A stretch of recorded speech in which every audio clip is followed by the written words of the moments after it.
Minneapolis protests highlight growing tensions in Trump's America. Minneapolis has once again found itself at the center of national attention in the United States. Recent protests in the city were triggered by two fatal incidents involving federal immigration agents within a short period of time. The events have sparked public demonstrations, political debate, and renewed discussion about immigration enforcement and federal authority under President Donald Trump.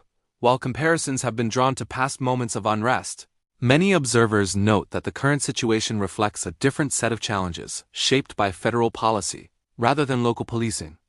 Incidents that sparked demonstrations. The most recent protests followed the death of Alex Pretty, a 37-year-old man who was shot during a federal immigration operation in Minneapolis. His death occurred only days after another individual, Renee Go, was killed during a separate confrontation linked to immigration enforcement activity. Video footage circulating online shows Pretty filming a federal operation involving a migrant. A confrontation follows, including the use of tear gas. Moments later, gunfire is heard. Federal authorities have stated that the shooting occurred in self-defense.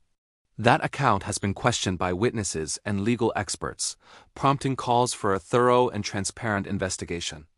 Two federal agents involved were placed on administrative leave pending review. Federal enforcement and local governance. Minneapolis is governed by Democratic leadership and has taken a cautious approach toward cooperation with federal immigration enforcement. Mayor Jacob Frey has stated that the city will continue to prioritize local public safety responsibilities while limiting involvement in federal immigration actions. The White House has criticized such policies, arguing that they complicate national enforcement efforts and public safety objectives. The scale and visibility of the federal operations have drawn attention, particularly the use of heavily equipped agents and highly visible enforcement actions in residential areas. Supporters say these measures are necessary to enforce immigration law, while critics argue they risk escalating tensions in local communities. Political response and public opinion. Initial statements from federal officials strongly defended the actions of immigration agents. However, as public debate intensified and opinion polling shifted, the administration adjusted its tone. Senior operational leadership was replaced, and enforcement activity in the area was temporarily reduced. President Trump has emphasized that these adjustments do not represent a change in policy, stating that immigration enforcement remains a priority.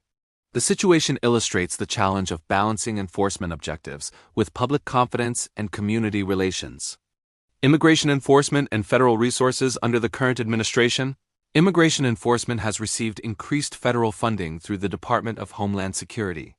This expansion has included greater reliance on private contractors for logistical and technical support, such as detention services, data systems, and transportation.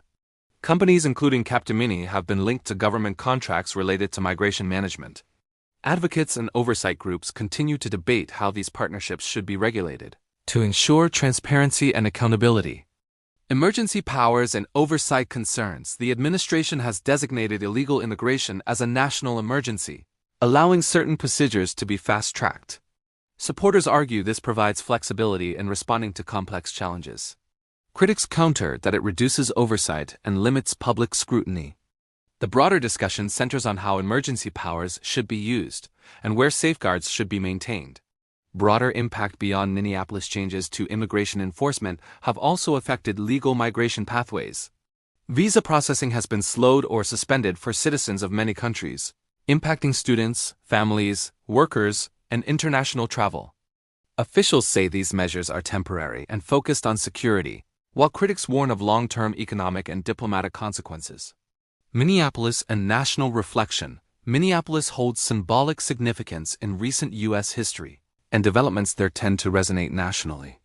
Observers note that public reactions today appear more fragmented than in previous moments of unrest, shaped by political polarization and fatigue. Rather than mass mobilization, the response has taken the form of ongoing debate about governance, authority, and trust in institutions. A moment of reassessment. The events in Minneapolis highlight broader questions facing the United States. How should federal authority be exercised in democratic cities? How can enforcement be balanced with public trust?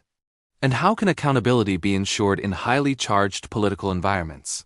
While Minneapolis may not define the future on its own, it has once again become a place where national tensions are clearly visible, and where the direction of policy is being closely watched.